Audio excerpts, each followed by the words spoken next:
Boa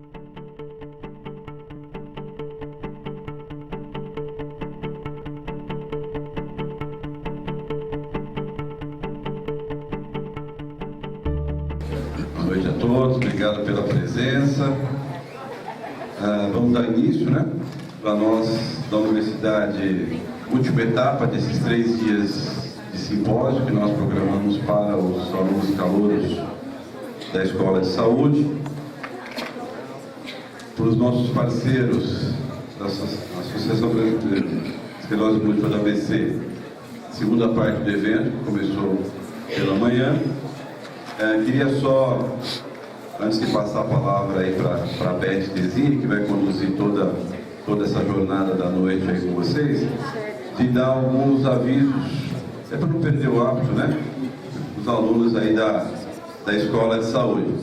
Quem já ouviu o que eu vou falar agora ontem, vale como reforço, e a turma do primeiro C, se eu não me engano, primeiro C da noite, cadê o pessoal do primeiro C? O pessoal que está vindo pelo primeiro... Ontem não tiveram aula normal, Então não escutaram esse aviso aí. Pessoal, no auditório nós não temos cesto de lixo. Vocês podem observar que nós não temos como recolher, não temos de jogar o lixo, E também nós temos várias placas aí de sinalização, são 8 no total, exatamente para avisar que no auditório não podemos comer e beber, tá bom?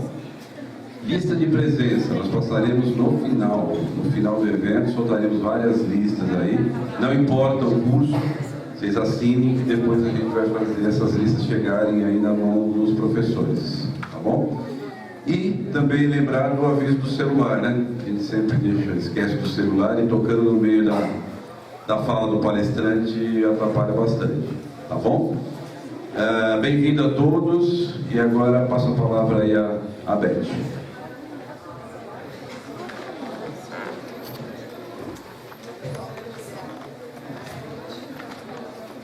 Boa noite, sejam todos muito bem-vindos. Obrigada pela presença de todos, mesmo com esse tempo que não está muito favorável hoje, Mas, muito obrigada mesmo. Sejam todos bem-vindos ao primeiro simpósio de esclerose múltipla ABC, cujo tema é esclerose múltipla. E agora? Eu sou Beth Tesini, presidente da ABC, e vou acompanhá-los durante esta noite. É uma grande honra recebê-los aqui para este evento, que esperamos propiciar aprendizado e inspiração para todos nós que buscamos conscientizar e informar sobre a esclerose múltipla, o que, consequentemente, promoverá diagnósticos mais precoces, menos discriminação e menor acúmulo de sequelas. Por outro lado, a comunidade de estudantes que aqui se faz presente se converterá, em um futuro próximo, nos profissionais que atenderão as pessoas acometidas pela rara patologia autoimune.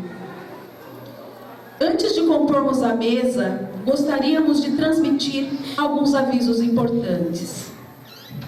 Devido a uma grave doença familiar, a doutora Liliana Russo não poderá comparecer aqui esta noite.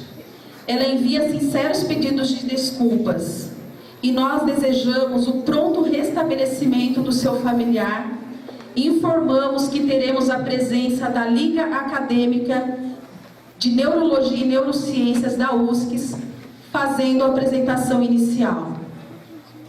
Comunicamos também que não haverá abertura para perguntas no decorrer do evento e as dúvidas que porventura surgirem deverão ser encaminhadas para o e-mail que se encontra no telão para que possam ser respondidas posteriormente.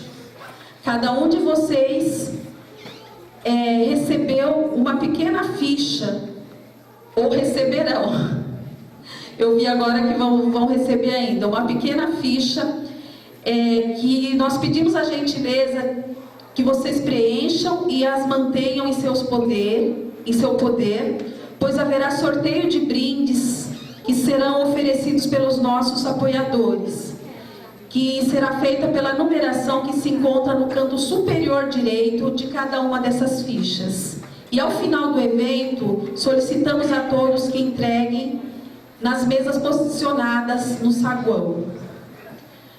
Para a abertura, passamos então à composição da mesa. Eu gostaria de chamar primeiramente o senhor Ivan Sacon Vieira, da Liga de Neurologia e Neurociências da USCS e membro da ABCEM.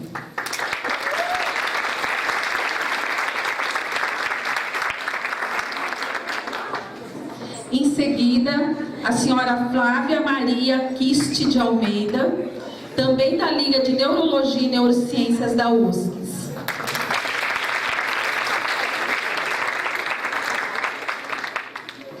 Em seguida, convidamos à mesa o Dr. Paulo Benevento, advogado sanitarista, professor dos cursos de formação de voluntariado, ALESP, UNASECAM, e membro do Conselho Municipal de Saúde de São Caetano do Sul.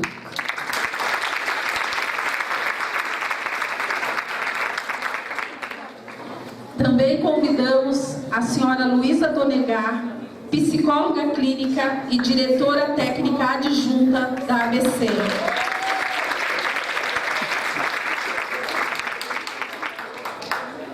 E representando os blogueiros da ABC, a senhora Liane Moreira, bióloga, carioca, mestre, mãe, diagnosticada com esclerose múltipla há 8 anos.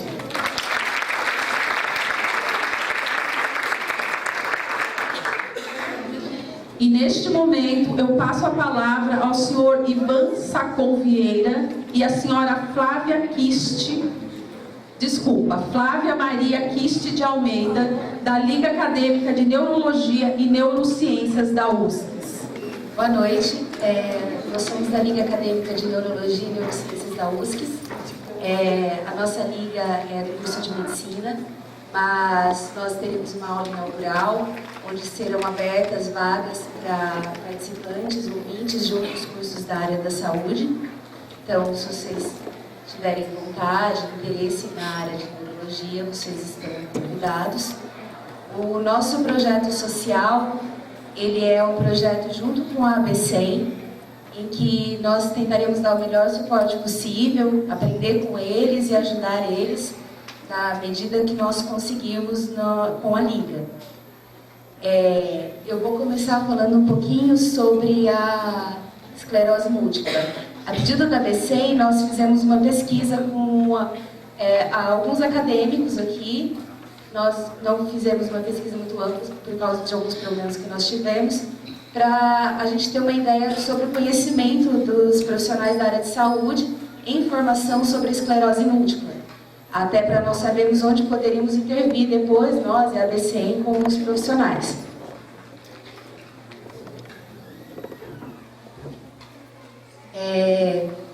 A nossa equipe, por enquanto,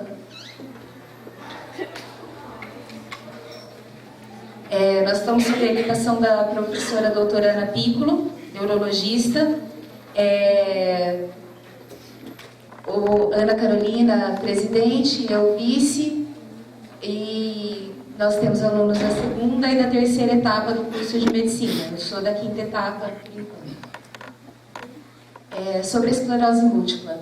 A esclerose múltipla, ela é a doença crônica desmineralizante mais prevalente. Quando você pensar em uma doença desmineralizante, você tem que pensar... eu acho que a forma mais fácil que eu posso passar é como se você tivesse um fio encapado. Você vai ter uma transmissão muito melhor daquele impulso que ele está tendo. Quando você perde a mielina que está em volta, a transmissão sua é mais lenta e você tem aqueles déficits que vão sendo causados por causa disso. Ela vai acometer principalmente a população branca, jovem, do sexo feminino. Ela vai ser caracterizada por episódios repetidos de disfunção neurológica com remissão variável. E no Brasil ela tem uma prevalência de 15 a 20 a cada 100 mil pessoas por ano. É importante a gente dizer que a prevalência no Brasil é diferente da prevalência em outros países.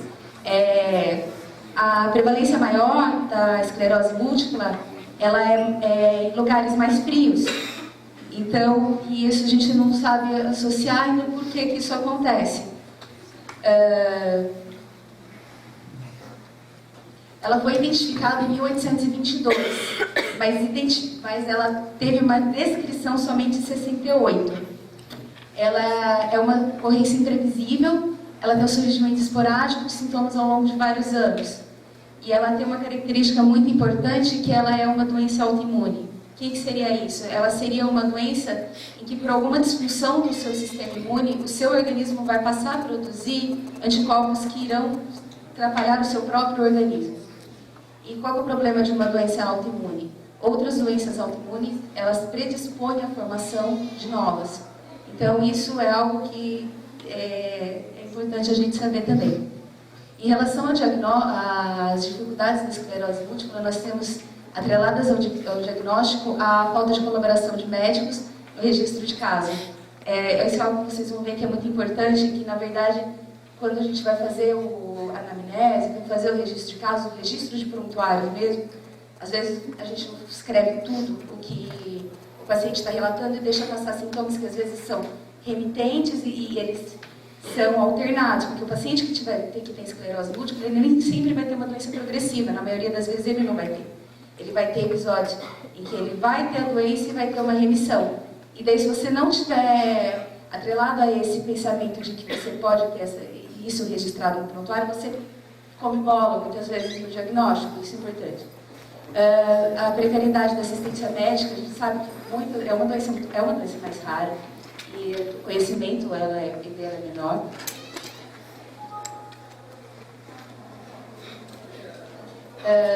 Os tratamentos ainda não são satisfatórios. A terapêutica é focada na atenuação do processo inflamatório e, na verdade, na prevenção. A gente não tem uma cura. Não vou falar se eu tenho uma cura para a esclerose múltipla, porque isso não existe. A hipótese dela mais aceita é que ela é um resultado conjunto de fatores genéticos e ambientais que desenvolveria uma reação autoimune lesiva, principalmente na substância branca, né, com perda de oligodendrócitos e mielina, gerando defeitos na condução do impulso nervoso e aparecimento dos sintomas. Seria mais ou menos aquilo que eu falei. A mielina, ela vai facilitar, ela como se ela fizesse duas coisas. Ela isolasse o meu nervo e ela aumentasse a velocidade do impulso nervoso. Quando eu perco essa mielina, eu tenho um déficit nisso, eu tenho perda do isolamento da velocidade que eu tenho a transmissão daquele impulso nervoso. Os principais tipos clínicos da esclerose múltipla, a gente coloca como a forma benigna. A forma benigna, ela seria a de melhor evolução. O que seria isso? O paciente ele vai ter os surtos, né? Mas ele normalmente não tem sequela. Quando ele tem sequela, são mais brandas. Eles são aqueles pacientes que ele tem um tempo maior de remissão e os episódios entre surto e remissão, eles dão tempo para o paciente ter uma recuperação do sistema nervoso dele maior. A exacerbação e remissão é um outro tipo clínico, né? Que ele vai ter surtos subjacentes com progressão do déficit. E a remissão-progressão, ele vai evoluir com períodos de melhora e estabilização. Mas a remissão dos déficits, a diminuição do déficit é menor. E a gente tem a forma progressiva, que seria aquela forma que tem dois tipos, que seria a progressiva primária e a secundária. A progressiva primária, logo que ele faz o diagnóstico da doença, ele vai continuar evoluindo. Então, esse é o paciente que ele vai ter a evolução mais rápida da doença. Nós temos sintomas comuns da esclerose múltipla. A esclerose múltipla, qual é o problema? Pela desmineralização, você vai ter toda alteração em nervos na inervação. Daí você tem uma alteração de marcha, pela própria alteração do cerebelo que você tem, você pode ter ataxia, ter desequilíbrio.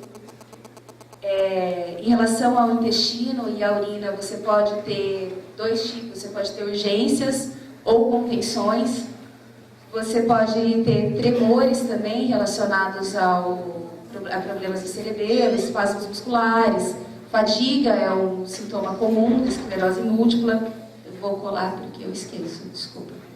A fala, você pode ter dificuldade de fala, tanto de disfasia quanto disartria. Que seria a disfasia quando a pessoa, ela sabe que vai falar, mas o vocabulário não chega, e a disartria, dificuldade mesmo em elaborar as palavras. A dor, ela vai ser moderada, e ela pode ser tanto uma dor somática quanto uma dor neurogênica. A dor neurogênica seria aquela decorrência da própria lesão nervosa. E a somática seria relacionada às disfunções que nós teríamos nas periféricas, que seria aquela disfunção muscular. Nós também podemos ter neuralgia trigêmica, você tem a alteração com tremores na face, você pode ter a atrofia óptica, diminuição da acuidade visual, porque você mexe no nervo óptico, a normalidade pupilar, porque você não tem você tem alteração da inervação também, o escomatotroma central, você perde o movimento periférico, você tem contração espasmódica, ainda que eu falei. E a marcha, você pode ter ataxias de marcha, dependendo do problema cerebelar, você tem mais essas características e apresentar disartria, tremor, ataxia e o nistagmo. O diagnóstico nosso vai ser principalmente anamnese e exame físico-neurológico. E nós temos exames complementares que podem auxiliar no diagnóstico. Os exames complementares seriam principalmente a ressonância magnética, e você pode usar a análise do líquor. Mas o problema da análise do líquor é que ela é um exame mais sensível, mas ele não tem uma especificidade muito boa. Então, o que acontece? Nem todo paciente vai ter uma alteração do líquor. Quando você tiver, a celularidade dele vai estar provavelmente normal, até umas 30 células. A proteína no líquor pode estar um pouco aumentada, a glicose normal. O que vai dar diferente? Você vai encontrar as imunoglobulinas no líquor, e daí a taxa de imunoglobulina pela do plasma, ela vai estar alterada.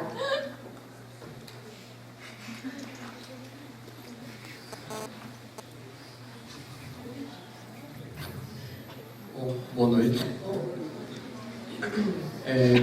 Bom, o objetivo que nós fizemos dessa pesquisa foi para saber o que o pessoal sabe da doença. Porque a Primor nós fizemos a pesquisa aqui na faculdade, nós pretendemos continuar ela e expandir. Por enquanto só ficou com estudantes da área da saúde.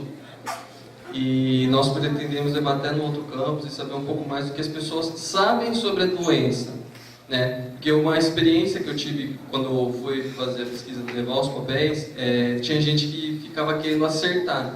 Tudo bem você acertar a pesquisa, mas a gente precisa colocar o que a gente colocou nela é o que vocês sabem sobre a esclerose múltipla. Então, assim, se eu perguntar, alguém aqui já ouviu falar da esclerose múltipla? Sim, só para ter uma noção, levanta a mão assim. Ó, bastante gente. Agora, assim, quem nunca ouviu falar ou não ouviu falar? Tá. Então, o que acontece? A Primor fizemos também para ajudar o pessoal da BCEM, e nós usamos como? Fizemos um questionário em que colocamos os dados seriam quanto a sexo, a raça, idade, fatores de risco, ocorrência, frequência da esclerose múltipla. Eu vou passar à frente as perguntas e vocês vão ver. Assim como também usamos para formular os dados o software do Excel 2010. O que nós fizemos, tivemos a oportunidade de fazer com bastantes alunos da medicina aqui, até com o pessoal do Campo São Paulo, tudo daqui da Universidade do Centro São Caetano. O pessoal também da fisioterapia, da educação física, nutrição e da enfermagem. Desculpa. O que aconteceu? Os resultados mostraram para nós o seguinte. Se vocês já ouviram falar da esclerose múltipla, como aqui muitos falaram, sim, a maioria era esperado ter estudado. A esclerose múltipla é muito frequente? Olha, um resultado até que bom. O pessoal, pelo menos, tem conhecimento que não é muito frequente. Ela é hereditária, como a Flávia falou no início, sim, ela é uma doença ligada à genética, né? Uma doença desmielinizante. E não só ela é hereditária, mas ela também envolve fatores ambientais. E o resultado é também a gente acabou sendo um pouquinho maior a quantidade que a gente esperava. Que tipo de pessoa é mais acometida pela esclerose múltipla?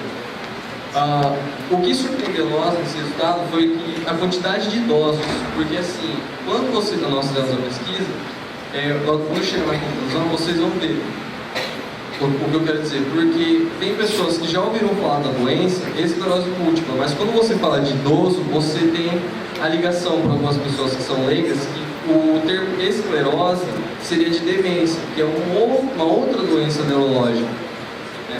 Então, assim, geralmente acomete adultos jovens do sexo feminino e adultos jovens e jovens. Os sintomas, paralisia, a Flávia já citou, mas eu vou falar aqui os valores. Paralisia e fraqueza, incapacidade de andar, que é o problema na marcha, fadiga, fadiga é um que dá bastante, e o pessoal sabe pouco. Cadê? Problema na fala, incapacidade de falar. Aqui que dá para dar um destaque que o pessoal sabe. Vertigem também tem e o pessoal pouco sabe. E um dia nós vamos estar passando ainda e a gente vai ver se vocês lembraram da pesquisa. Quais exames necessários para fazer o diagnóstico da esclerose múltipla? A Flávia falou, a ressonância magnética, está aqui, o pessoal sabia. Os outros seria quanto ao exame de líquor. E foi relativamente baixo, né? Poucas pessoas conhecem ou sabem, não tanto quanto a ressonância magnética. Existe tratamento medicamentoso para esclerose múltipla? Sim, não e não sei. Olha, o sim, bastante pessoas sabem. E o não sei ficou um pouquinho grande. Existem sim medicamentos. Aqui hoje de manhã nós tivemos a professora dando uma palestra. Medicamentos que ajudam a retardar o processo da esclerose, a dar um bom tratamento para a pessoa, para ela não ter as crises e que ela possa viver bem, né? A fonoaudiologia é recomendada para esclerose múltipla? Olha que legal, grande porcentagem do pessoal falou sim. A fisioterapia, sim, também, grande parte. E a terapia ocupacional, sim, também. Bem legal sobre isso. A discussão que nós temos aqui no Brasil, em torno de 15 a 20 pessoas por 100 mil são diagnosticadas por ano. Enquanto nos países mais assim, acima da linha do Equador, principalmente países nórdicos, da Europa, eles acometem, acho que por volta dos 50 mais ou menos pessoas por 100 mil. Cada vez mais estudos apontam o quanto é importante você conhecer essa doença, o quanto é importante você ter um diagnóstico, um pró-diagnóstico. E aqui eu também estava falando o que eu quis dizer. Que nós acreditamos, pensamos que algumas pessoas interpretaram a esclerose múltipla, quando falado em idosos, como sendo um termo leigo para demência. Outro viés também, que quando você fala de esclerose, tem pessoas que podem confundir com a esclerose lateral amiotrófica, que também é outra doença.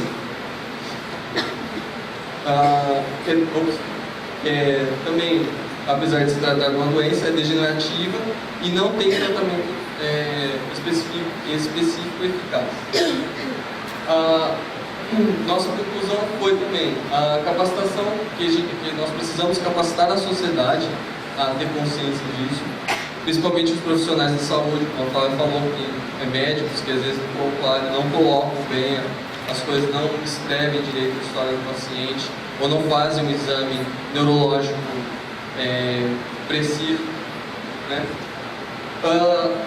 E nesse nosso estudo, iniciamos um relato do grau de conhecimento pessoal com esclerose múltipla dos universitários da área da saúde da USP.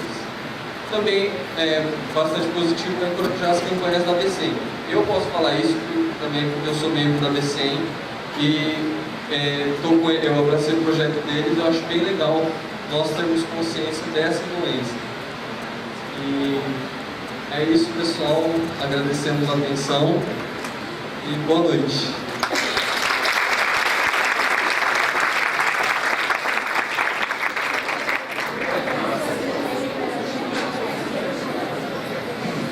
Agradecemos ao senhor Ivan Sacon Vieira e à senhora Flávia Maria Kiste de Almeida.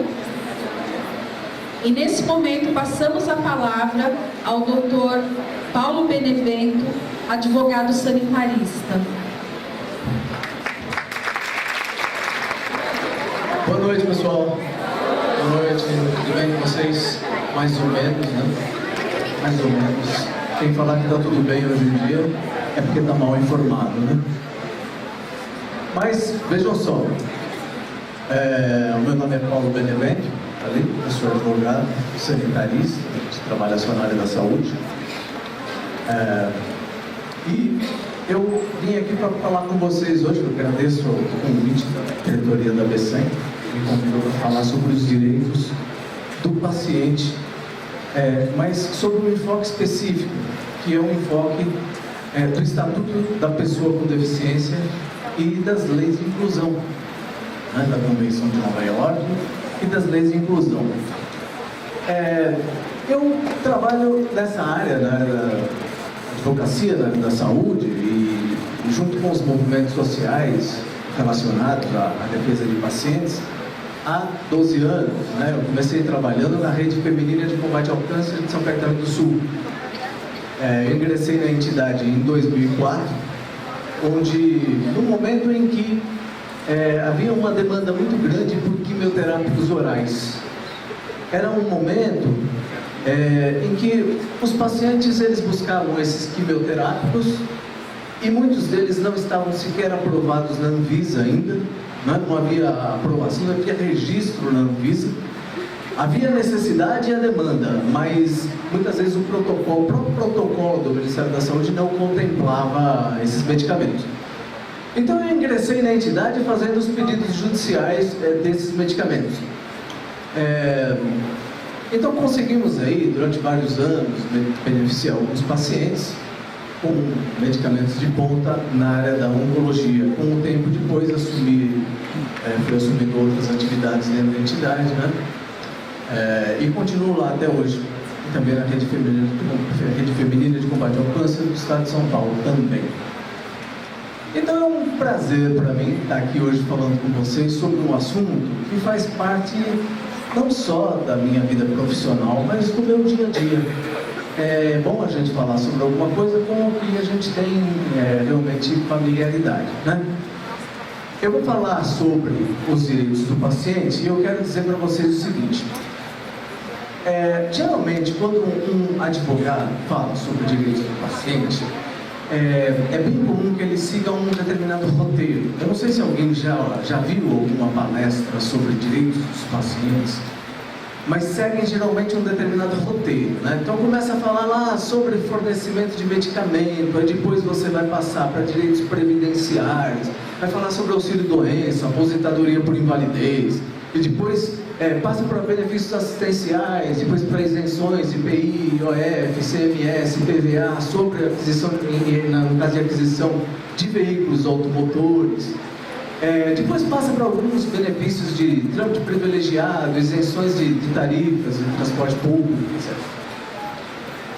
Eu quero dizer para vocês, pessoal, que eu pensei bem e fazer uma análise de todos esses benefícios hoje aqui, pelo tempo que a gente tem, não seria possível.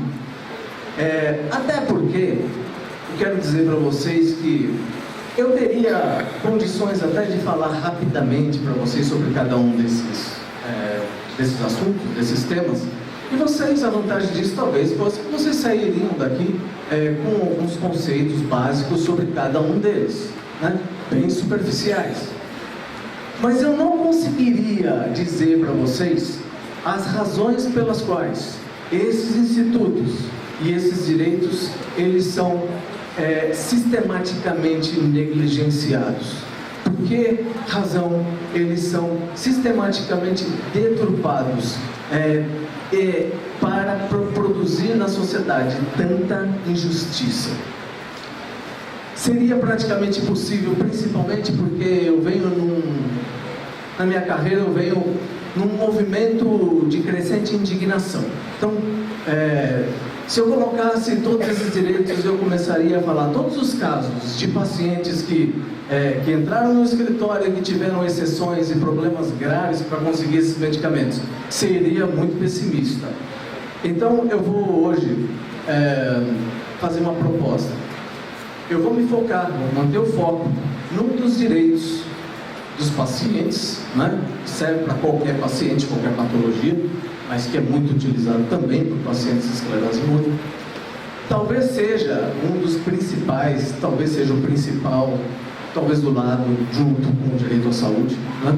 Mas um dos principais direitos com os quais os pacientes podem contar, do qual eles podem se beneficiar.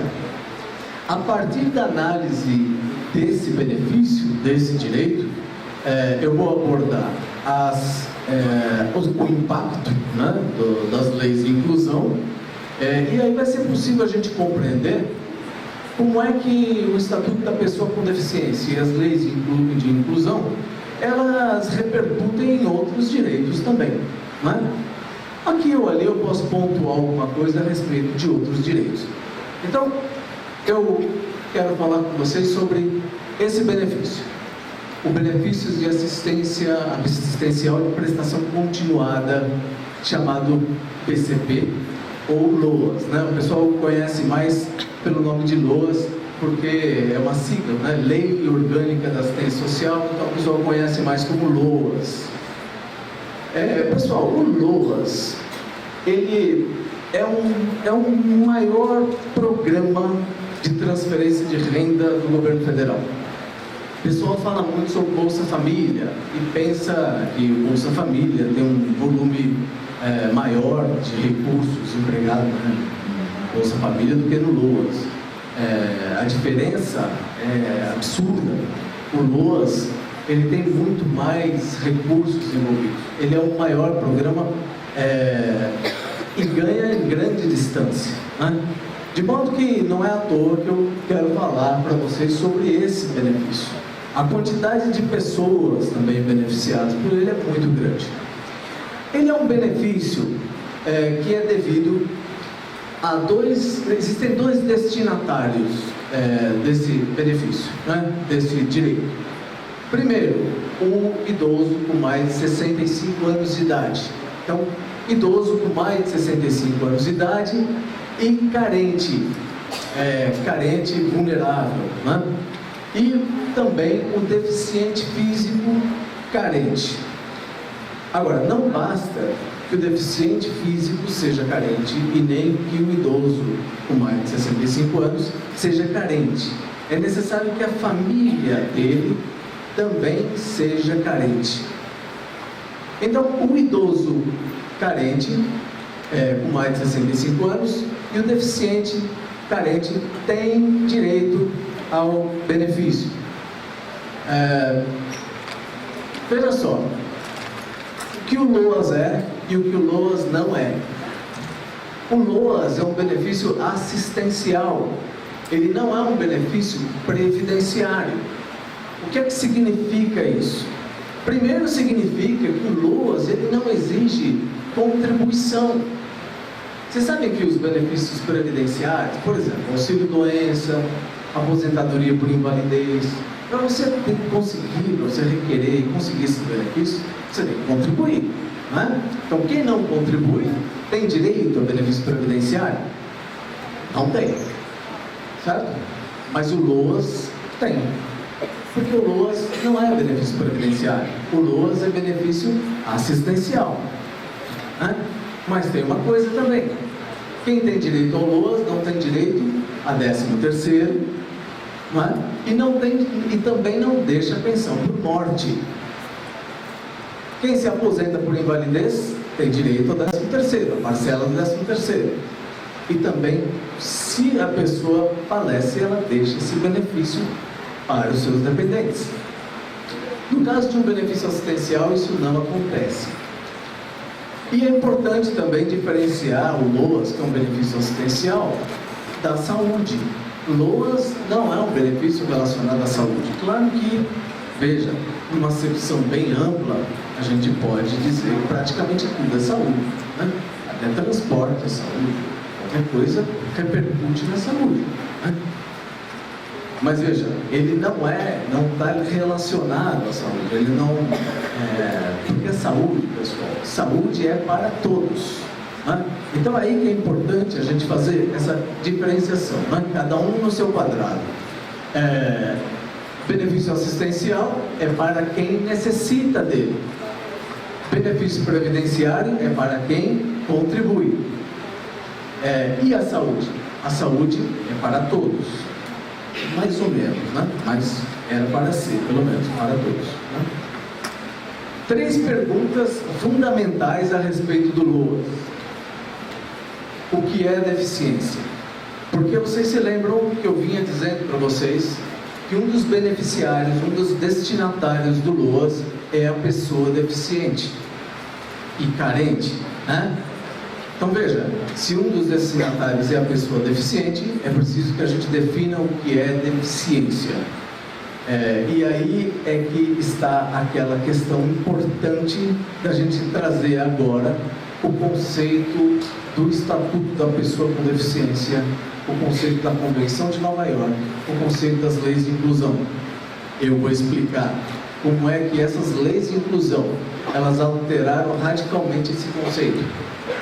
Hoje você não pode mais dizer que você sabe o que é um deficiente se você não conhecer as leis de inclusão. Isso eu digo juridicamente, o conceito jurídico de deficiência. Segunda pergunta essencial é: o que é família? Para o LOAS é importante saber qual é o conceito de família, porque vocês se lembram que eu dizia para vocês que não basta o deficiente ele ser carente, é necessário que a família também seja carente. Então nós temos que saber, para o LOAS, o que é que o LOAS entende por família. A terceira pergunta é: o que é carência ou vulnerabilidade? E aqui eu estou falando de carência não naquele sentido de que você precisa de tantas contribuições para conseguir um determinado benefício. Por exemplo, vamos ver, um auxílio-doença, você precisa de 12 contribuições, aposentadoria por invalidez, 12 contribuições. Não é nada disso que eu estou falando. Estou falando do conceito de carência no sentido de vulnerabilidade. Carência, falta de dinheiro. Problema relacionado mais à esfera econômica, à questão econômica. Né? Então são essas 3 perguntas fundamentais a respeito do LOAS. Primeira pergunta: o que é deficiência? Veja só, hoje nós não podemos mais falar sobre, juridicamente, do ponto de vista jurídico, a gente não pode mais falar em pessoa deficiente. A nossa legislação hoje não existe mais pessoa com deficiência, não existe mais pessoa deficiente, não existe mais pessoa portadora de deficiência. Isso está errado, porque a nossa legislação hoje, a partir do Estatuto da Pessoa com Deficiência e antes até a Convenção de Nova York, já em 2009, ela já passou a tratar a deficiência do seguinte ponto de vista: a deficiência ela não está na pessoa. Deficiência não é uma característica da pessoa. Então eu não posso dizer assim, pessoa de cabelo encaracolado, pessoa com olhos castanhos, pessoa de pele clara, pessoa com deficiência. Não é assim. A deficiência não está na pessoa. A deficiência, ela é algo que decorre primeiro, de um impedimento. Esse impedimento, sim, está na pessoa. A pessoa tem um impedimento. Agora, esse impedimento em interação com determinadas barreiras que estão fora da pessoa, que estão no meio. Essa interação entre o impedimento e a barreira produz a deficiência. Como é que isso acontece? Por exemplo, a pessoa tem um impedimento físico ou um impedimento intelectual, mental ou sensorial. E aí, em interação com uma barreira do ambiente, por exemplo, uma barreira arquitetônica, ou uma barreira urbanística, ou uma barreira tecnológica, ou até uma barreira cultural, essa pessoa ela é impedida de exercer a sua cidadania, ou ela é impedida de participar da vida social em igualdade de condições com as demais pessoas. Então percebam, impedimento que a pessoa tem, o impedimento que ela tem não é deficiência. A deficiência, pessoal, é a exclusão. A exclusão que decorre dessa interação entre o impedimento e as barreiras que não estão dentro da pessoa. E é por isso que hoje nós não podemos mais falar em pessoa deficiente, nem em pessoa com deficiência. E também é importante dizer o seguinte: vejam que esse conceito, na verdade, a gente só vai conseguir entender qual foi a dimensão da mudança que aconteceu se nós levarmos em consideração como era antes, né? Então a pessoa pode estar pensando assim: bom, tudo bem, ele está dizendo aí que hoje é assim, que a deficiência então hoje é considerada exclusão, não é mais uma característica da pessoa, mas como é que era antes, para eu poder comparar, né, saber o que é que mudou efetivamente. Antes das leis de inclusão, deficiência era uma incapacidade para a prática, para a vida independente e para o trabalho, para a prática dos atos do dia a dia, para a vida independente e para o trabalho. Então, quando alguém pedia um benefício, fazia o requerimento de um benefício previdenciário, o que é que era avaliado? O que é que o perito lá ele avaliava, né, no INSS? Se a pessoa ela tinha incapacidade para a vida independente e para o trabalho. E como é que ela fazia isso? Sob ponto, a partir de que parâmetros? Sob o ponto de vista médico. Então, a incapacidade para a vida independente e para o trabalho, ela era aferida de acordo com critérios estritamente médicos. Isso mudou completamente. Deficiência nunca é incapacidade. A deficiência nunca é incapacidade para o trabalho. Ela nunca é incapacidade para a vida independente. Então, a partir desse conceito, que é um conceito que leva em consideração não apenas o impedimento, esse sim, que pode ser avaliado do ponto de vista médico, mas leva em consideração a interação do impedimento da pessoa com o meio ambiente, com as barreiras, é necessário avaliar o aspecto social. Então, hoje, o perito do INSS, ele só pode negar um benefício se ele avaliar também o aspecto social, coisa que ele não está habilitado para fazer. Então, a dúvida é, quem vai avaliar esse ponto de vista social? Aí eu acho que hoje nós temos um problema, porque se o perito avaliar só do ponto de vista médico, aquilo que ele produziu é nulo. Praticamente você pode dizer que não existe, né? Então nós teremos que ter o que agora no INSS? Uma junta, talvez, né? Uma junta, talvez um sociólogo trabalhando no INSS para dizer se, do ponto de vista da interação com a barreira social, aquele impedimento realmente acaba resultando em uma deficiência. Mas é importante dizer, deficiência não é o impedimento e deficiência não é a incapacidade. Incapacidade, pessoal, está muito relacionada com um conceito, um nome muito feio, que a gente se acostumou com esse nome. Um conceito feio, que é o conceito de invalidez. invalidez, que vem invalidez e validez, que vem do latim, uma palavra latina, valere, que quer dizer aquilo que tem valor. Então, invalidez é aquilo que não tem valor. Então, a aposentadoria por invalidez é a aposentadoria daquele que não tem valor. Só faltava dizer daquele que não presta para nada. Isso não deveria ser dito nem em voz alta, porque é uma injúria, mas está na lei. E as pessoas falam disso todo dia, como se fosse a coisa mais normal. Mas não é normal.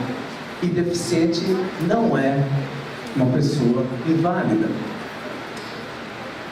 Deficiência não tem nada a ver com invalidez. Não tem nada a ver com invalidez. Porque invalidez é falta de valor. E o deficiente tem valor. Quem não tem valor é a sociedade, que não propicia os meios necessários para que o deficiente, aquele a quem a sociedade chama de deficiente, não propicia os meios para aquele a quem chamam de deficiente, possa com dignidade demonstrar a sua capacidade, o seu talento, o seu valor. Então vejam como a incapacidade não é nunca do deficiente, a invalidez não é do deficiente. Isso tudo está na sociedade. É esse novo conceito que o Estatuto da Pessoa com Deficiência traz, dissemina, porque já existia, como eu disse, desde 2009, a partir da ratificação dessa convenção internacional, que é a Convenção de Nova York.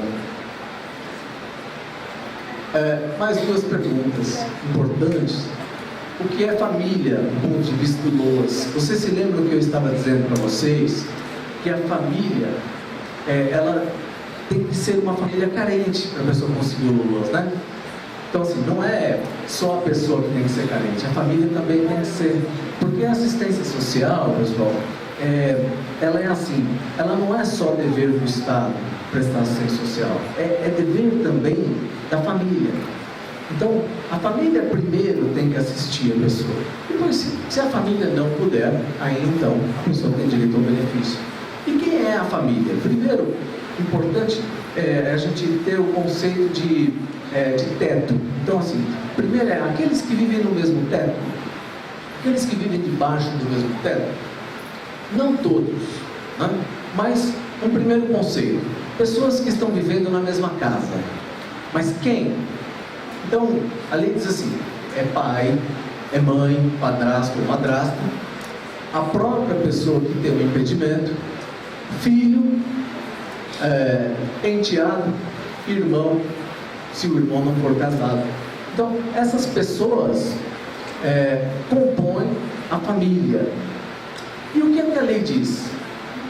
A lei diz que para que essa família seja considerada carente e para que a pessoa que tem um impedimento, ela tenha direito ao LOAS, é necessário demonstrar uma coisa muito difícil de provar. E por isso muita gente não consegue. É necessário demonstrar que a renda da família, toda a renda da família, dividida pelo número de pessoas que residem nessa casa, não supera 1/4 do salário mínimo. Então vocês pensem no seguinte: uma pessoa paraplégica, ela mora com os dois pais, né? Pai e mãe, e uma irmã. Na casa, só o pai trabalha e ganha, digamos, R$2.000. Então vamos dividir isso por 4, você chega em R$500, que supera 1/4 do salário mínimo. Ou seja, é uma pessoa que não pode se beneficiar do LOAS, mas não podia. Porque agora, com o Estatuto da Pessoa com Deficiência, ele trouxe algo novo. Ele permite agora que a pessoa demonstre esse estado de miserabilidade, de vulnerabilidade social, a partir de outras provas quaisquer. Então a pessoa não pode demonstrar que efetivamente é uma pessoa carente, e a família também é carente, através de outras provas. Como acontece muito, né, pessoal? Acontece muito.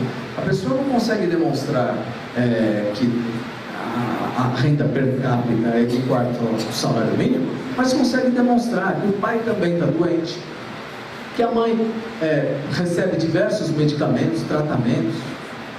Muitas vezes, eu acho até que a pessoa pode dizer assim, não, mas esses 2.000 que o meu pai recebe, 1.500 ele gasta em plano de saúde, sobra só R$500.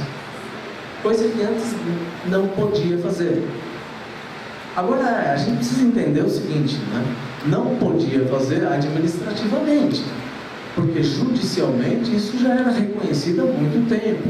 Então a pessoa ingressava com um pedido de LOAS, o pedido era negado administrativamente pelo INSS, recorria e na justiça muitas vezes os juízes entendiam que não, você pode demonstrar de outras maneiras, não é só assim, tá? Mas é importante saber que hoje isso está na lei. Como isso vai ser efetivado, se isso de fato vai acontecer, a gente não sabe.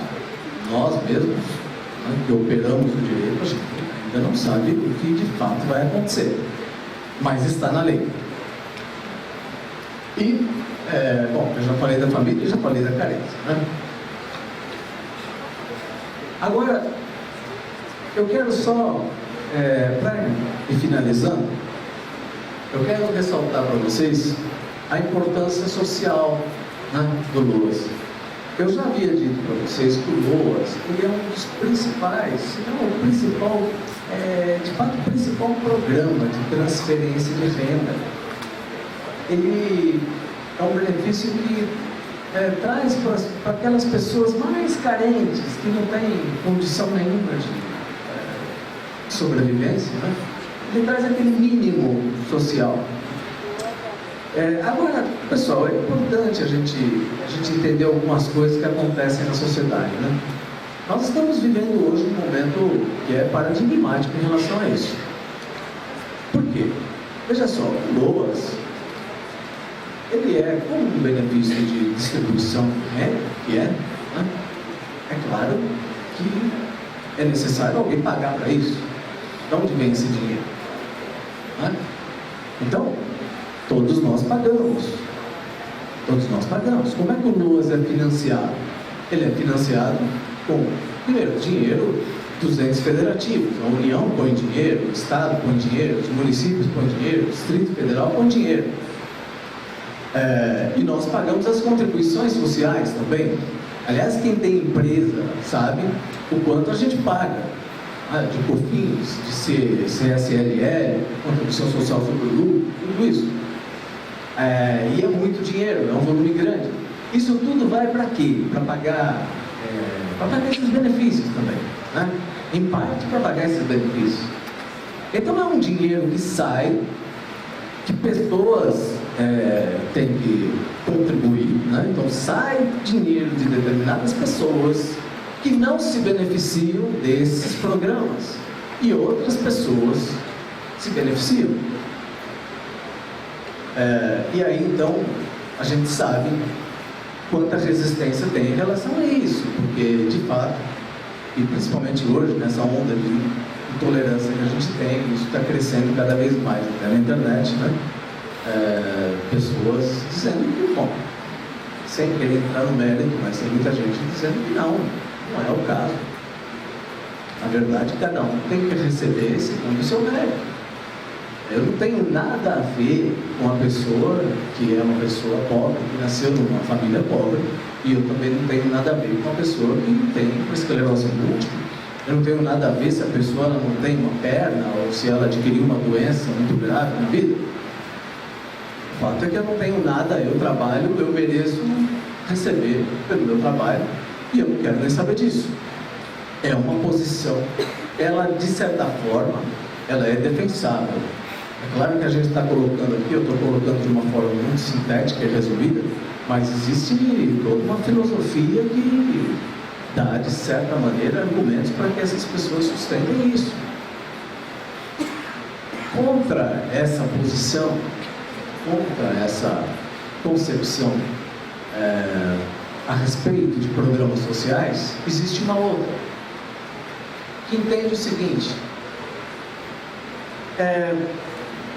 na verdade, a gente só consegue saber sobre a validade de um contrato social numa situação específica. Então vejam aqui, nós estamos aqui, cada um conhece a sua vida, sabe aonde nasceu, conhece seus pais, conhece quanto ganha, o que é que conseguiu, a sua profissão. Então, se nós começássemos aqui a discutir a respeito de distribuição de renda, como devem ser distribuídos os bens na sociedade, como a riqueza deve ser distribuída, dificilmente a gente chegaria num consenso de que os mais ricos deveriam transferir uma parte de renda para os mais pobres. Isso não aconteceria. Como é que isso acontece? Essa concepção é possível, pessoal. Essa consciência a respeito disso só é possível a partir de uma abstração. A partir da abstração que consiste no seguinte: imaginem vocês que nós estivéssemos debaixo de um véu de absoluta ignorância. Todos nós aqui. Nós não saberíamos, então, quem seriam os nossos pais, em que casa nós teríamos nascido. Nós não saberíamos em que condições nós teríamos vindo ao mundo. Nós não sabemos nada a respeito do nosso corpo. Nós não sabemos nada a respeito da nossa formação. Nós não sabemos nada a respeito do nosso QI. De forma que nós, debaixo desse véu de absoluta ignorância, nós tivéssemos que decidir como nós iríamos, a partir do momento em que saíssemos daqui,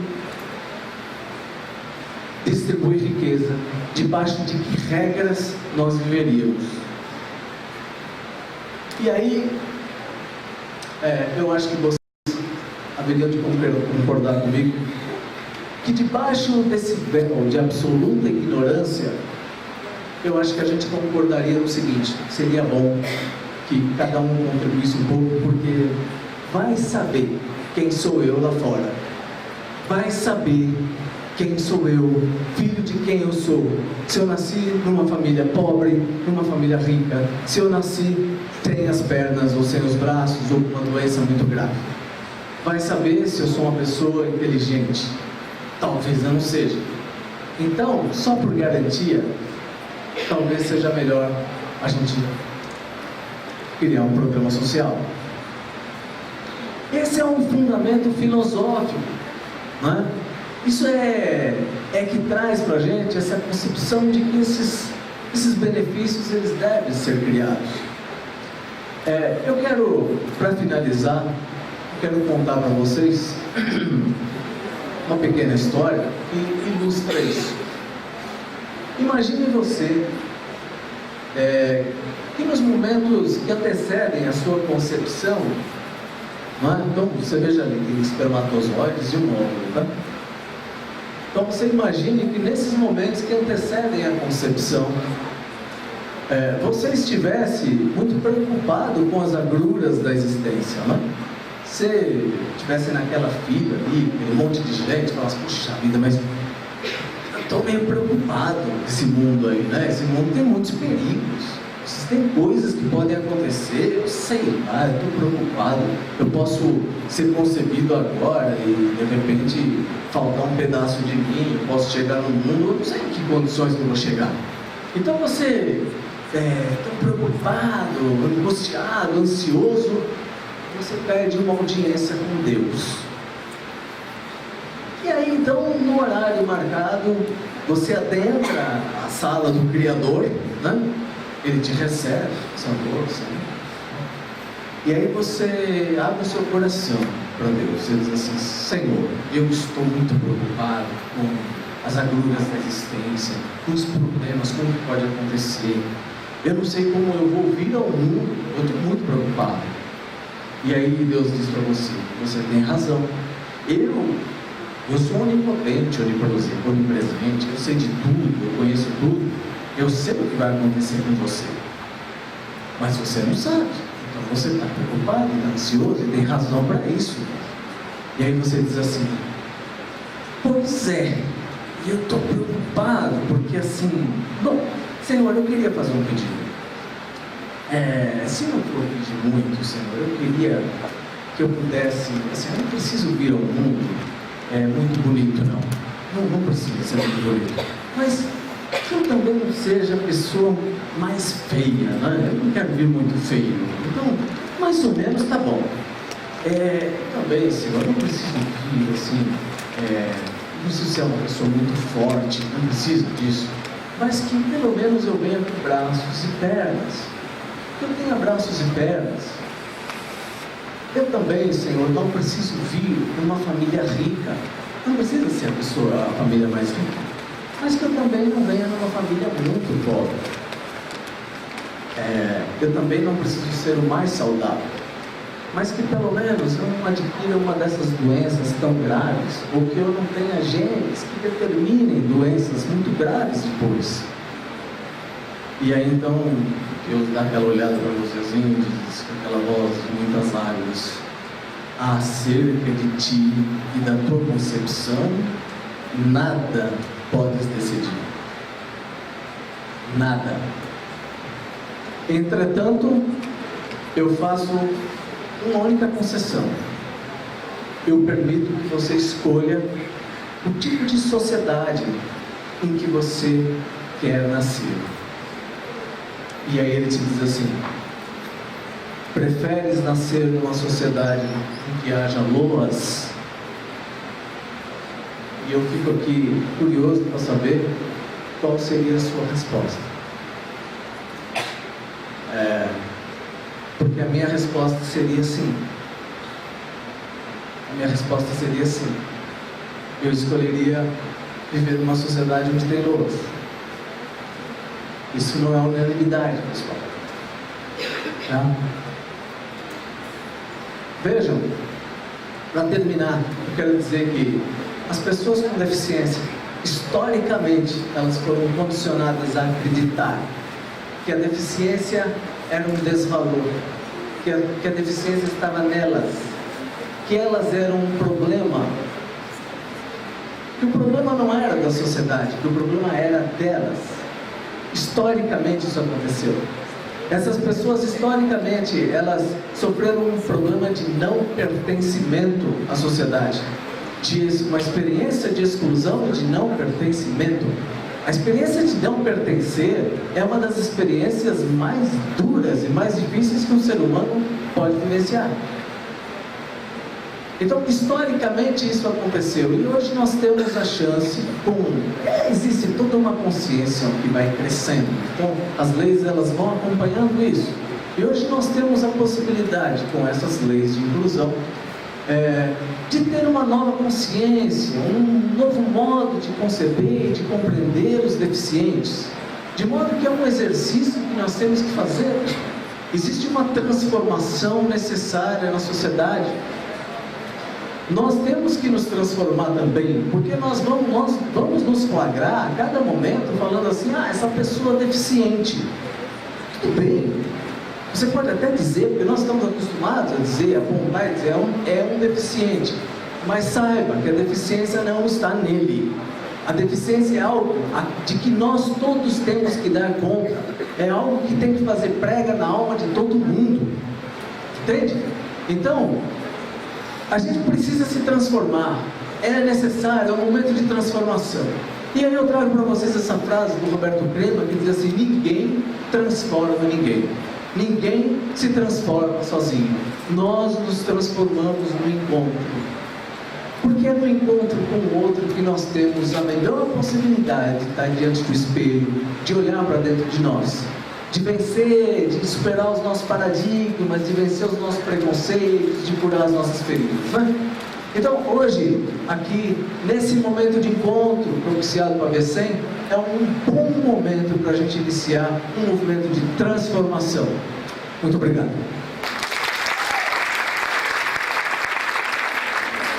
Boa noite.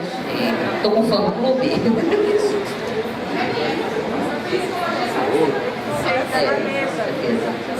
Bom, boa noite para todos. Eu sou Luísa Lomegar, sou psicóloga psicóloga há 25 anos. Trabalho na Casa da Esperança em Santo André, setor de reabilitação neurológica. Tenho 2 representantes aí atrás da casa. Obrigada pela presença. Trabalho em consultório particular também. Antes de ser psicóloga, eu trabalhei alguns anos como auxiliar de enfermagem também, em hospital e clínica. Então eu sempre estive envolvida na área médica. Por isso, meu trânsito com os profissionais de medicina é leve, é gostoso, dá para usar esse termo, né? Aqui temos, só para me lembrar, por favor, tem um pouco de psicologia ali, aí também, olá, alguns familiares de esclerosados e alguns esclerosados. Ótimo, esclerosados afetivamente, porque eles mesmos se definem assim. Bom, quando o Beth Tesino me convidou para fazer parte da ABC, eu disse assim para ela, tá, eu faço. Mas um dos objetivos principais para mim seria fazer um trabalho, além dos próprios pacientes de esclerose múltipla, também com seus familiares. De extrema importância esse trabalho, tá? Porque eles são atingidos diretamente também. Então é importante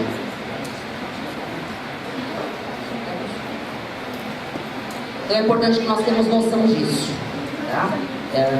Hoje de manhã nós tivemos algumas palestras muito boas que esclareceram tanto do ponto de vista neurológico, com certeza, foi uma palestra riquíssima de alguns dados, né, que até eu tive um grande aprendizado de ouvir também.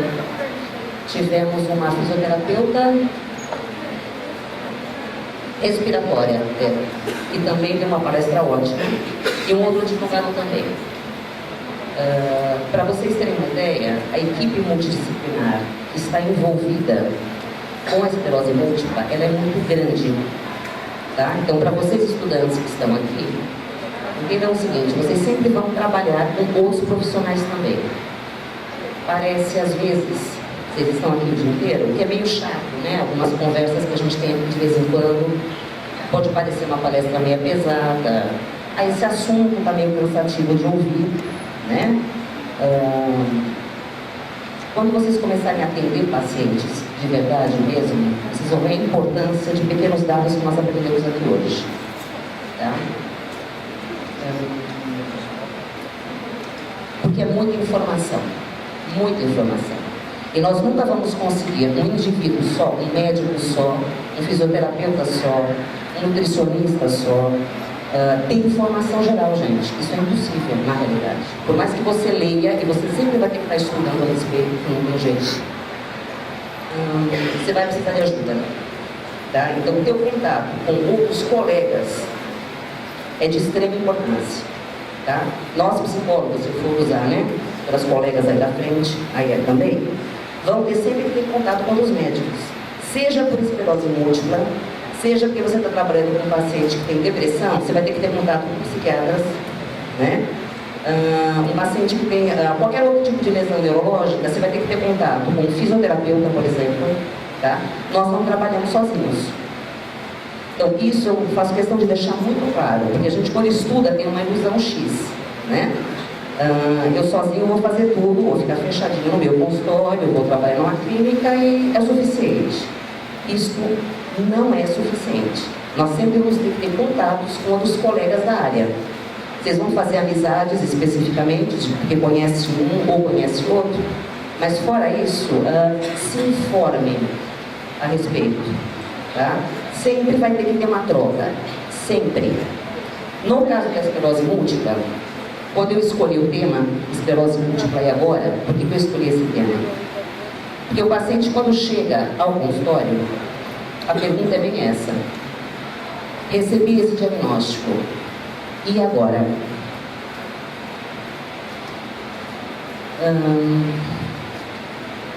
E agora, porque é de um peso profundo esta notícia, levando em ponto de vista ao lado emocional. É uma notícia geralmente devastadora. E não só para a pessoa que recebe como eu disse, o diagnóstico, ela vai trazer junto um parente, pode ser o marido, pode ser a mãe, às vezes com o filho, tá? Olha, acabei de vir do neurologista e estou com esta notícia. Ou, sou portador de esclerose múltipla há alguns anos, faço o tratamento, mas não consigo ter melhora. Tá? E vou desistir do tratamento. Por exemplo, já ouvi isso algumas vezes. Tá? Vou parar de tomar essas porcarias de remédio. A fisioterapeuta me orientou alguns exercícios, mas eles não resolvem como eu gostaria. Vou desistir disso. As pessoas, quando chegam ao setor de psicologia, geralmente, elas estão num estado muito depressivo. Hoje de manhã nós ouvimos que a depressão, sim, até do ponto de vista de neurológico mesmo, é um dos sintomas da esclerose múltipla. Tá? Então, assim, não é só no aspecto emocional. Nós temos um ponto de vista aí orgânico também envolvido. Então, por favor, não é só uma fragilidade emocional da pessoa que vai trazer a depressão. Não, temos um ponto de vista neurológico também. Então, fiquem muito atentos a isso. Por isso, volto a dizer, contato com outros colegas. Muitas vezes o psicólogo acaba tendo que encaminhar este paciente para fazer um trabalho junto conosco com o psiquiatra ou com o seu neurologista. Você faz uma cartinha dizendo, né, que a paciente apresenta esse tipo de sintoma e você pede uma avaliação. Pode ser com o próprio neurologista ou pode ser com o psiquiatra da tua preferência ou do convênio do paciente e assim por diante. Porque eles vêm muito comprometidos. Tá? Não é difícil para nós sabermos o que essas pessoas sentem se nós nos colocarmos no lugar delas. Se nos colocarmos, nós vamos ver o peso que isso pode trazer. Tá? E a primeira coisa que eu falo para qualquer paciente é informação. Informação salva. Tá? Mas informação, por favor, não do Google. Porque todo paciente vai dizer: recebi essa cartinha com diagnóstico, fui no Google, fucei e não gostei do que eu li. Ou, eu vou morrer com isso. Ou, vi fotos de portadores de esclerose múltipla e, pelo amor de Deus, eu não quero esse destino para mim. A coisa não tem cura, eu vou morrer disso, tá? Por isso que acaba se instalando um quadro depressivo ou mesmo ansioso junto. E a família também carrega, volto sempre a dizer, este peso. Todos nós fazemos parte de alguma família. Está aqui o advogado que falou agora há pouco do pertencimento. Então, todos nós pertencemos ao meio. Tá? Não importa o relacionamento, se ele é bom ou ruim, com esses membros familiares. Nós fazemos parte de uma família. Então, quando vem esse tipo de notícia, nós temos uma doença pouco conhecida, como nós ouvimos aqui hoje, mesmo quem estava de manhã ou há pouco tempo atrás. Tá? As pessoas geralmente vão pegar a informação no Google, é isso que eu estou dizendo. Até porque o impacto da notícia muitas vezes ele é tão grande que a pessoa nem consegue perguntar para o neurologista o que é isso de verdade. Sai com aquela receitinha de mais exames, ou do encaminhamento para procurar medicação no SUS, ou comprar algo em farmácia, e tampa aquele papelzinho e o que eu vou fazer com isso? Tá? Muitas vezes, aliás, eu acho que diria que a maioria das vezes, tá? Cabe a nós, psicólogos, entre aspas, darmos um encaminhamento a isso. Tá, você está com esse diagnóstico, o que você vai fazer com isso? A linha de trabalho, é claro, depende de um conjunto de fatores, porque eu preciso ver o que essa pessoa traz junto com o diagnóstico. Tá? Então, assim, estilo de vida que ela tem, se ela trabalhava ou não, isso vai fazer uma diferença gigantesca, porque a doença interfere na capacidade de trabalho muitas vezes, tá? Se ela precisa cuidar de alguém, seja de mãe doente, seja de filhos, por exemplo, tá? Então, ela tem pessoas que dependam dela, isso vai interferir diretamente, né? Interfere na vaidade, muitas vezes, porque essa pessoa acaba se abandonando, entre aspas, tá?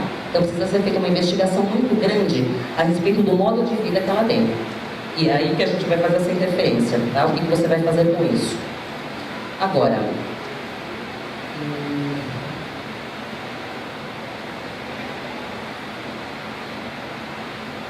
eu estou aqui raciocinando, desculpa. De qualquer forma, volto a dizer,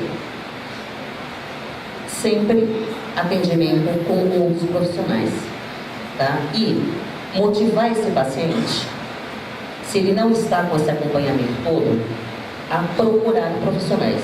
Então, assim, conversa com o neurologista, ou geralmente eu faço encaminhamentos. Tá? Se a pessoa está só com neuro, eu escrevo uma cartinha para esse neuro e falo, olha, veja a possibilidade de ver um fisioterapeuta, ou um fonoaudiólogo, ou um terapeuta ocupacional muitas vezes, tá? E esse médico geralmente vai encaminhar para os colegas dele. E a gente tem uma troca, nós fazemos muito isso na Casa da Esperança. Tá? Porque às vezes o paciente fala, não preciso fazer isso. Eu não quero. Eu não tenho condição, talvez o meu convênio não cubra. Tá? Uma das funções da BCM é isso. Nós estamos tentando nos juntar para fazermos uma rede de profissionais, tá? Até para futuramente talvez fazer os encaminhamentos, pelo menos essa é a nossa proposta. Tá? Porque muitos pacientes nem sabem para onde procurar. Se a gente for pegar a população de baixa renda, são geralmente os mais prejudicados por isso. Né? Mesmo a medicação, onde vão pegar a medicação? O médico geralmente faz esse encaminhamento e dá aquele papelada toda, né? Aqui no ABC geralmente se pega em Maricopas, leva-se a documentação toda e aí eles conseguem ter isso. Alguns pacientes, da minha experiência clínica pelo menos, muitas vezes a medicação está acabando, eles deixam de ir pegar. Por incrível que pareça, a gente acha que isso não é função de psicólogo, né? Eu deveria trabalhar só do ponto de vista emocional dessa pessoa.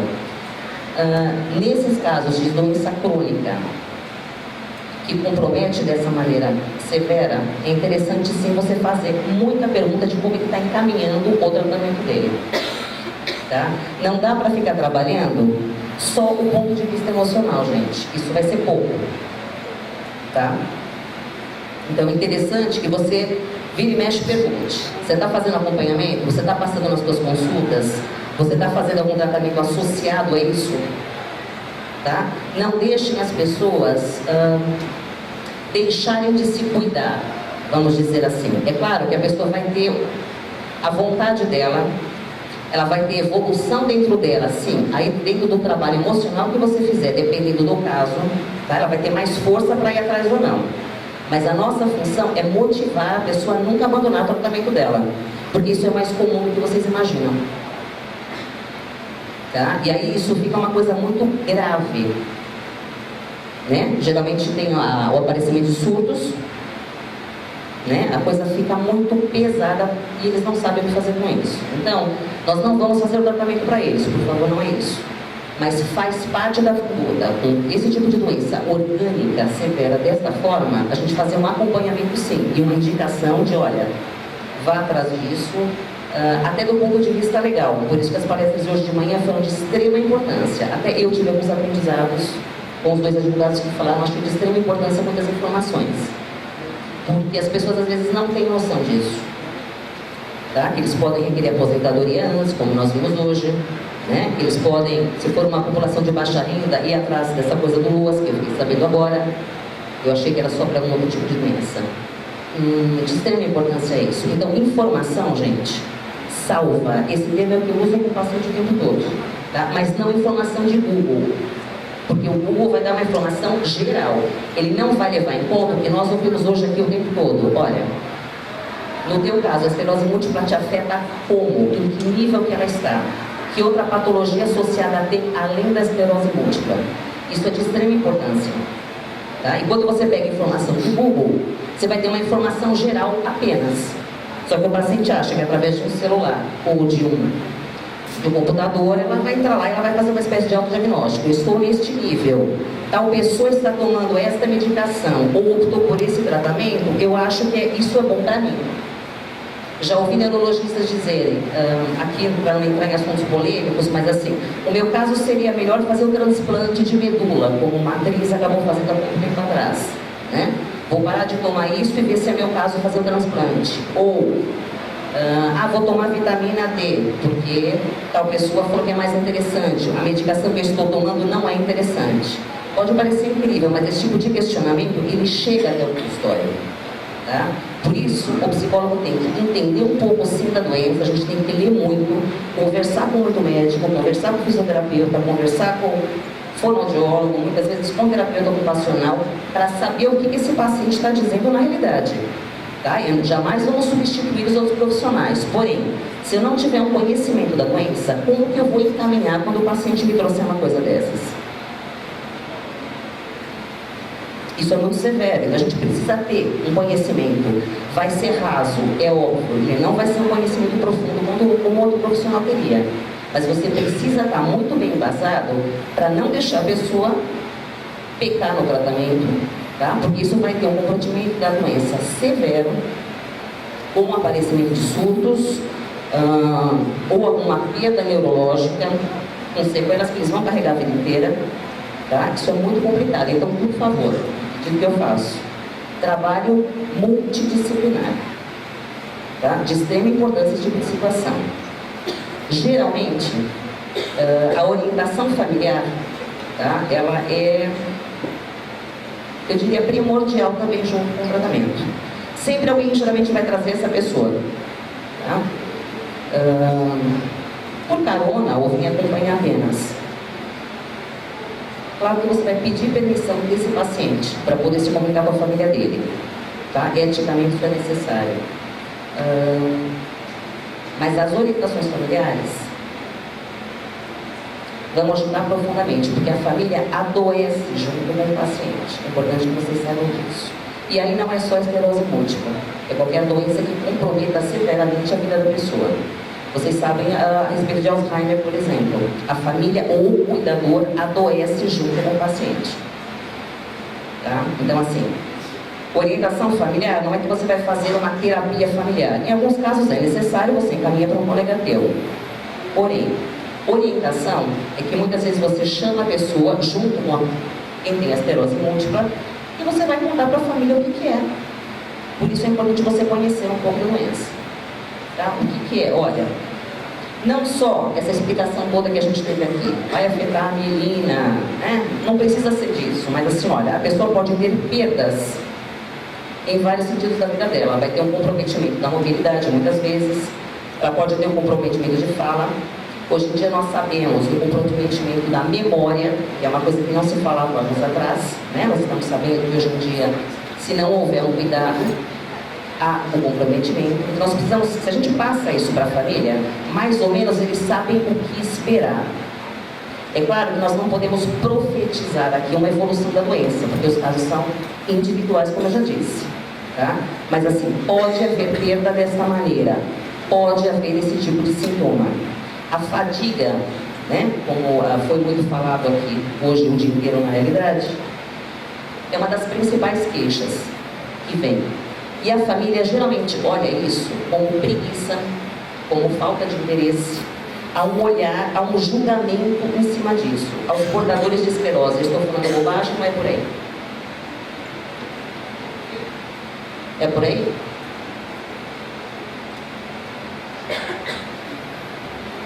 Tá? Então, assim, os portadores podem falar melhor do que eu.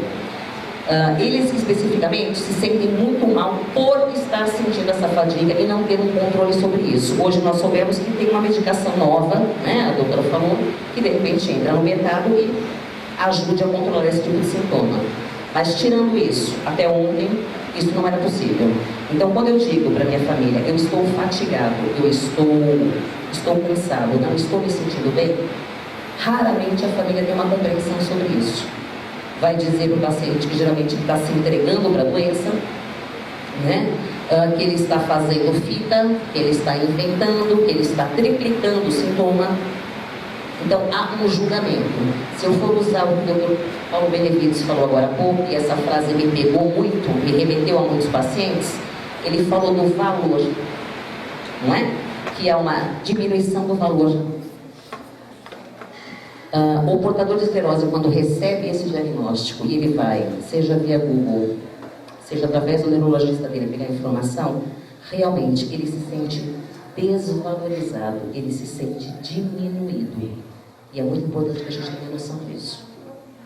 Se nós, como pessoas normais, independente de profissão, nos colocarmos no lugar dessas pessoas, Como é que eu me sentiria se eu tivesse uma doença que supostamente tirasse a minha habilidade de ter uma independência que eu tive até ontem? Isso é muito grave, gente. Isso é profundamente grave. Tá? Até ontem, eu fazia muitas atividades minhas sozinhas. Eu ia até onde eu queria. Hoje, minhas pernas não estão ajudando aí. Não é? Eu tenho medo de estar descendo uma escada, meu joelho fraquejar e eu cair. E eu, para piorar, eu tomo uma medicação que me dá um monte de sintomas horríveis. Né? Então, assim, interferon, por exemplo, a pessoa tem febre, muitas vezes, né? Um sintoma de gripal, o tempo todo. Alguns, né, afetam o intestino, né, doutora? Hoje de manhã deu uma explicação muito clara para todos nós a respeito disso. Então, assim, a medicação que é para me salvar, ela me dá um monte de sintoma colateral também. E é esse tipo de paciente que vai chegar no consultório para nós. Então, ele é poliqueixoso, pelo técnico é este. Tá? Mas não é só em relação à crise existencial. Ele vai trazer um monte de sintoma orgânico também. E a gente precisa ter ouvido para isso.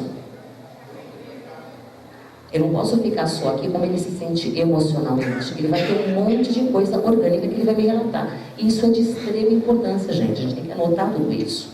Porque quando eu fizer uma cartinha de encaminhamento para me comunicar com o neurologista dele, com a fonoaudióloga, com o fisioterapeuta, eu mando uma cartinha. Olha, o paciente está se queixando disso. Olha, o paciente está se queixando daquilo. Então, fora o ponto de vista, que ele diz que ele não tem energia para fazer nada. Alguns não têm vontade de tomar banho. Alguns têm grande comprometimento nas relações familiares. Então, eu estou com raiva do marido, eu tenho raiva da minha... Né? Não me relaciono bem com essas pessoas, eu quero me isolar. Tá? É outra característica emocional que aparece. A pessoa acaba se isolando no quarto dela, na situação onde ela está. Tá? Ela não tem uma coisa de cuidado com ela. Tá? Então, assim, se eu oriento a família, como eu estava dizendo agora há pouco, tá? Olha, se a pessoa tem perdas dessa maneira, ela vai precisar da tua ajuda para isso. Porém, ela não perdeu a capacidade mental dela. Então, pergunte para ela também o que ela precisa. Algumas pessoas acham que esclerose múltipla causa, entre aspas, retardo mental. Isso não é verdade. Tá? Então, muitas vezes nós temos que orientar as famílias para isso. Pergunte, você quer ajuda para isso? Você precisa de mim para aquilo ou isso você pode fazer independente? Isso é respeito. E não só para esclerose múltipla. Tá? Para qualquer doença debilitante de alguma maneira. A família adoece porque a família se sente tão impotente quanto o próprio portador da doença. O que eu posso fazer? Eu posso curar esse filho? Eu posso curar esse marido? Não posso. Tá? Então, trabalhar junto com a equipe multidisciplinar e com a família, realmente a gente consegue muito mais sucesso no tratamento. Sem dúvida alguma. Tá? Muitas vezes o familiar traz traços de comportamentos que o paciente tem que nem o paciente percebe muitas vezes. Essa coisa do isolamento é uma. Tá? Então, às vezes, o paciente está tudo certo do jeito que ele está fazendo. Né? Aí eu quero ficar na minha, eu fico na internet o dia inteiro, eu fico ouvindo a música que eu gosto, eu fico acompanhando séries, alguma coisa do gênero. Tá? Eu prefiro não me relacionar. Esse é o primeiro traço que traz. Tá? Então a pessoa não percebe e é muito importante que a gente mostre. A doença, ela não tira você da sociedade, que é o que o advogado falou aqui agora. Ela não precisa fazer isso necessariamente. Tá? Então a gente precisa fazer um trabalho de inserção dessa pessoa no meio social também. Tá? Tem pessoas que nem contam para ninguém que tem esclerose múltipla. Aliás, no começo a maioria não conta mesmo. O que vão pensar a meu respeito? Né? Vão achar que eu estou gaga, querem usar um termo agora, é verdade. Vão achar que eu estou incompetente, incapacitado para algumas coisas. Sim, é essa sensação que vai passar. Para o portador é isso que ele tem certeza que vai acontecer. Então, quando a gente diz de extrema importância informação, e aí há a criação de associações, seja a BSEM, seja outras que existam, e aí eu vou espalhar para outras doenças também. Associação dos Parkinsonianos, associação para cuidadores que tem mal de Alzheimer, tá? Essas associações, elas também têm extrema importância. Quando eu digo informação é isso, muitas vezes a gente diz para o paciente procurar uma dessas associações. Por isso é importante a gente conhecer o trabalho que existe atrás de várias delas, também para várias doenças, porque você faz os encaminhamentos necessários. Uma pessoa quando chega numa associação como esta, entre aspas, ela vai se sentir irmanada com outros pacientes. Porque para o outro eu posso dizer, olha, estou com dificuldade de deglutição. Você tem isso também? Puxa, eu também tenho. Olha, a minha fonoaudióloga está tentando isso. Não, nossa, isso aqui é possível? Então, tenta isso aqui. Procura uma fono que ela vai te orientar. Olha, meu neurologista está com essa medicação aqui. Puxa, essa aqui eu já usei, não foi legal. Como é que é? Pergunta para o seu, vamos lá. Então, uma das funções das associações também é essa. É a pessoa não se sentir sozinha. Porque quando ela compartilha com uma outra pessoa que tem os sintomas muito parecidos, é um alívio profundo. Não é da minha cabeça, puxa, isso acontece mesmo, puxa, isso existe mesmo. O nível de ansiedade costuma abaixar muito, a pessoa se sente acolhida e respeitada na sensação dela, seja orgânica ou emocional. Tá? Deveriam também haver associações para familiares, né? Não cheguei a ver alguma. Para cuidadores de Alzheimer eu sei que tem. Porque essa troca, tá?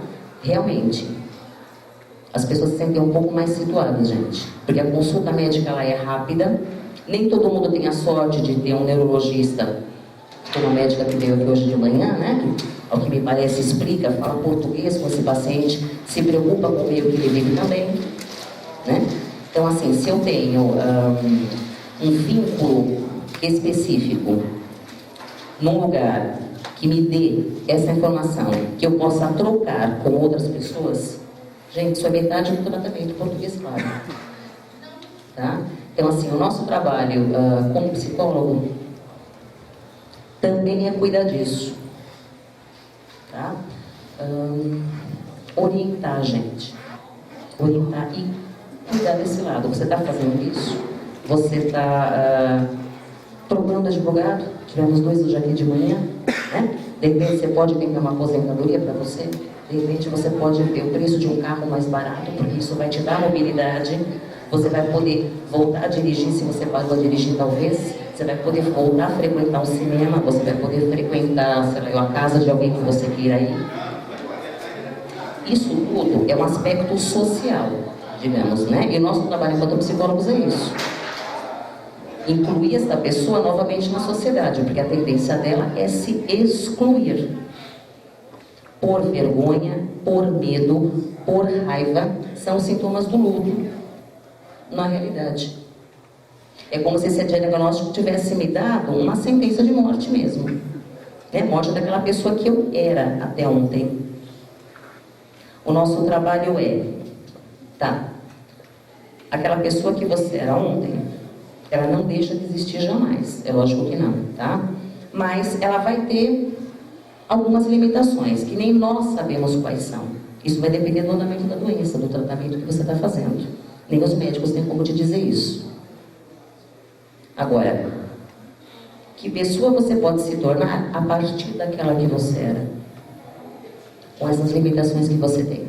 Então nós vemos hoje, temos uma bengala aí, né? Outro dia eu vi no ponto de ônibus uma que tem banco. Eu achei o máximo aquilo. A pessoa abriu, né? Uma bengala, ela vem com um banquinho acoplado. Achei aquilo maravilhoso. Parei para a senhora e perguntei, onde você comprou isso? Por quê? Mais um dado que eu tenho para sugerir para o paciente. Olha, pergunta para o teu fisioterapeuta, ver se é possível. Se no teu caso tem a ver. Né? Então, quanto mais a gente estiver atento a todas as novidades do mercado, que ajudarem essa pessoa a se incluir novamente na sociedade e para que ela resgate habilidades que ela achava que não tinha, perdi e nunca mais vou adquirir. Não, isso é possível. Tá? Você não vai ser um corredor de repente, mas você pode fazer caminhada, lógico. Não vou poder dar grandes festas na minha casa porque eu vou estar muito cansada. Não tem problema. Quem que pode te ajudar a fazer isso? Eu não vou ter uma festa toda semana, mas eu vou continuar tendo festa, se isso era importante para mim. Eu posso estudar? Lógico que pode. Se você não tem um grande comprometimento intelectual, ou neurológico, aliás, que esteja da aparelho intelectual, claro que você pode. O que você quer fazer que você não pode fazer até o momento? Ali é que está o detalhe. Então, assim, é ajudar essa pessoa a encontrar um novo caminho para ela. Tá? A partir de uma limitação ou de uma perda que ela tenha. Agora, inicialmente, eu volto a dizer, a tendência é que a pessoa não queira fazer nada. O tempo de melhora depende de como essa pessoa olha para ela. Tem pessoas que às vezes ficam no início do diagnóstico 1 ano, tá? Nessa fase de luto, que merece respeito, mas a gente vai acompanhando essa pessoa. Passado 1 ano, é interessante a gente começar a partir para algumas ações. Por isso que eu disse, nesse período de luto, realmente a tendência é eu passar com o neurologista, tá? Tomar a medicação nem sempre de forma correta e não ter a tendência de fazer mais nada. Então, por favor, a nossa função é estimular que essa pessoa procure os tratamentos associados. Procure informação na sua cidade, no seu bairro, muitas vezes, né? Ou algumas associações, para se irmanar com pessoas para fazer outros tratamentos e se estimular a procurar resgatar aspectos da vida dela que ela acabou abrindo mão depois de um diagnóstico tão pesado quanto esse.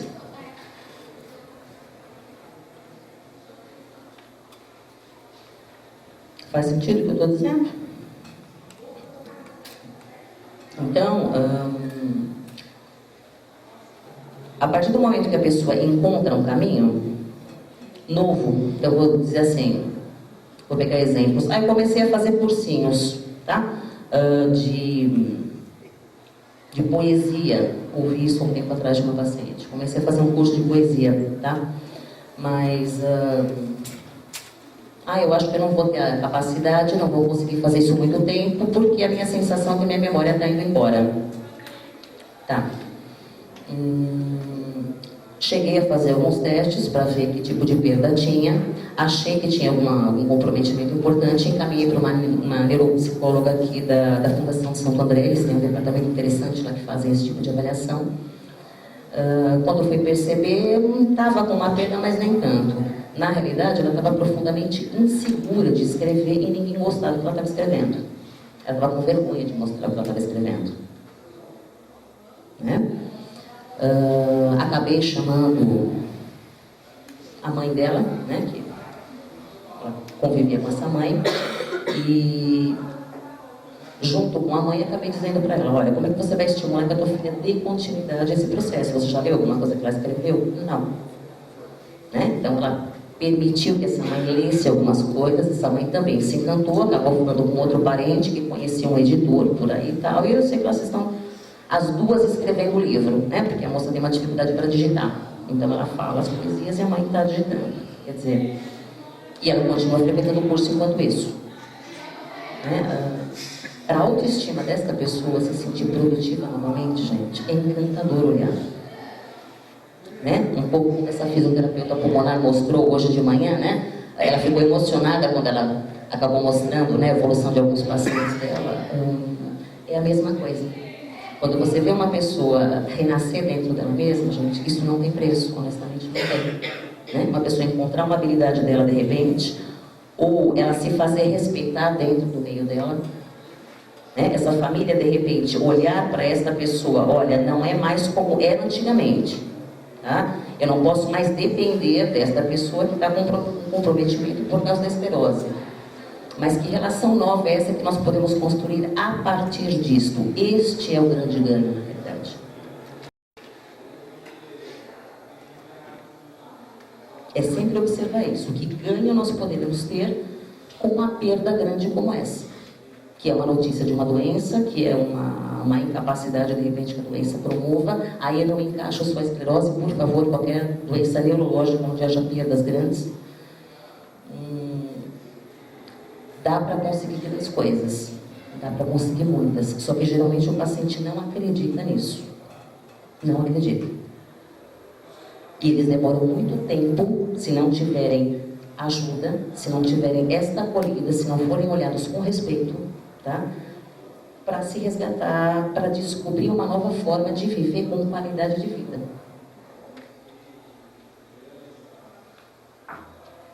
Mas é um trabalho muito agradável para fazer. Eu sei que talvez eu tenha dito algumas coisas muito pesadas, tá? Mas isso aqui é da prática da vida diária, isso eu quero mostrar para vocês. De repente, a gente tem uma ilusão, né, de que é uma coisa simples e leve, que às vezes na faculdade a gente não aprende, tá? Mas isso aqui é uma vivência de dia a dia.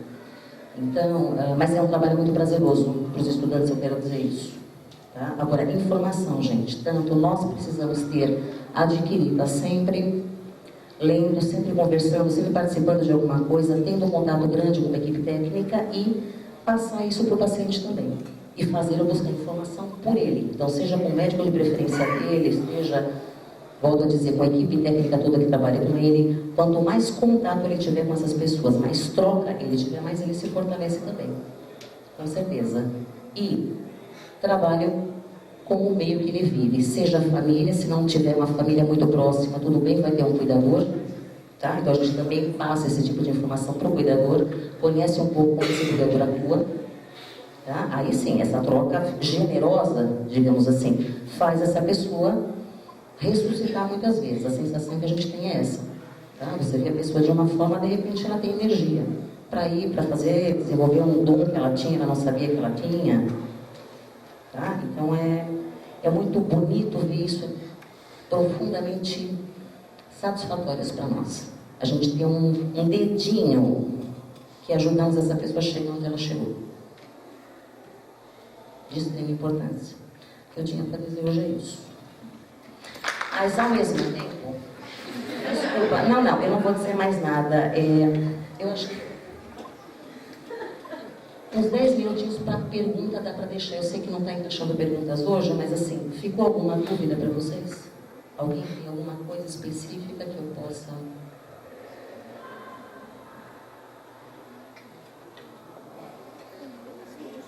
Bom, se tiverem alguma dúvida, encaminhem por e-mail, tá?